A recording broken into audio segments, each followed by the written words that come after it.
VR creations ఆధ్వర్యంలో ఆ రోజు రాత్రి అనే వెబ్ సిరీస్కి సంబంధించి పూజా కార్యక్రమం ప్రారంభించారు. బాపట్లలో విఆర్ క్రియేషన్స్ ఒక అద్భుతమైన నిర్మాణ సంస్థ. ఈ నిర్మాణ సంస్థ సారథ్యంలో ఇప్పటి వరకు ఎన్నో షార్ట్ ఫిల్మ్స్ వచ్చాయి. అవన్నీ కూడా చక్కటి సందేశాత్మకంగా సామాజిక రుగ్మతలు రూపుమాపటానికి అన్ని విధాలు కూడా అందరికి అందుబాటులో ఉండే విధంగా చిత్రీకరిస్తూ వచ్చారు.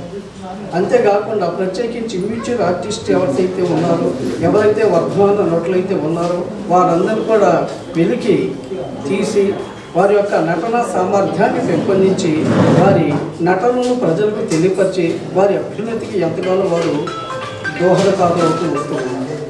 ఈ క్రమంలో ఇవాళ ఈ వెబ్ సిరీస్ ప్రారంభించారు ఆ రోజు రాత్రి.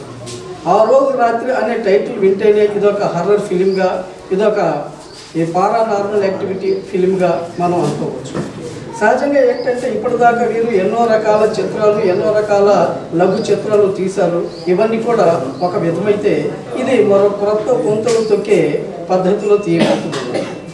గతంలో కూడా ఇలాంటివి చాలా వచ్చాయి. వచ్చిన ప్రతిదీ కూడా ఈ దయ్యాలు, భూతాలు, ఈ పారానార్మల్ యాక్టివిటీస్, జోంబీలు ఇలాంటి సినిమాలన్నీ కూడా హిట్ అవుతూనే వచ్చాయి. అదేవిధంగా ఇది కూడా తప్పనిసరిగా హిట్ అవుతుందనే నమ్మకంతో నేను చెప్తున్నాను.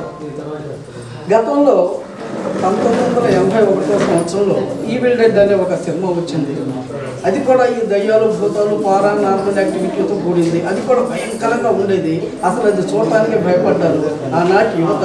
ఆ సినిమా మొత్తం ప్రపంచం మొత్తం కూడా ఒక కొత్త వాతావరణాన్ని, ఒక భీతావహ వాతావరణాన్ని, ఒక కొత్త సినిమా టెక్నిక్ని ప్రతిబింబచేసింది.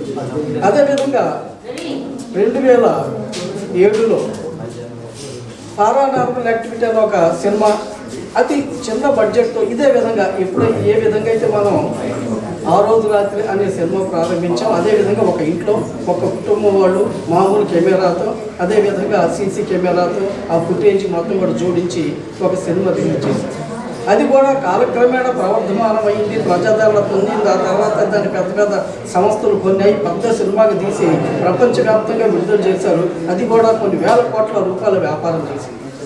అదేవిధంగా తెలుగులో అవే కళ్ళు కానివ్వండి, అరుంధతి కానివ్వండి, ఇక ఇతరితర సినిమాలు చాలా వచ్చాయి. అవి కూడా ఎంతగానో ఆదరణ పొందాయి. అది కూడా నిర్మాతకు చక్కటి లాభాన్ని సమకూర్చాయి.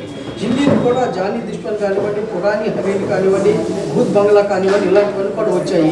ఇవి కూడా నిర్మాతకు ఎంతో లాభాన్ని తెచ్చిపెట్టాయి. అదేవిధంగా విఆర్ క్రియేషన్స్ వారు ఇప్పటిదాకా ఎటువంటి లాభాపేక్ష అనేది లేకుండా కేవలం కళను పోషించాలి, కేవలం కళను అభివృద్ధిపరచాలి, కొత్త కళాకారులను సమాజానికి పరిచయం చేయాలి, కొత్త కళాకారులు కళారంగంలో తీసుకొచ్చి వారికి కూడా ఒక వేదిక ఏర్పాటు చేయాలి అన్న సదుద్దేశంతో ఇప్పటిదాకా ప్రయత్నం చేసి వచ్చారు. వారికి కూడా వారి కుటుంబ సభ్యులు, వారి అమ్మగారు కానివ్వండి, వారి అన్నగారు కానివ్వండి, వారి మామగారు, వారి బంధువులు మొత్తం కూడా వారికి ఎంతో సహకారంగా పనిచేశారు. వారందరికీ కూడా ధన్యవాదాలు సమర్పిస్తూ ఈ చిత్రం తప్పనిసరిగా విజయవంతం అవుతుందని, అవ్వాలని ఆ భగవంతుని ప్రార్థిస్తూ ఈ చిత్రం చంద్రశేఖర్ గారికి ఆర్థికంగా ఇతోధిక లాభాన్ని చేకూర్చాలి అని ప్రార్థిస్తూ Like and subscribe Eagle Media Works.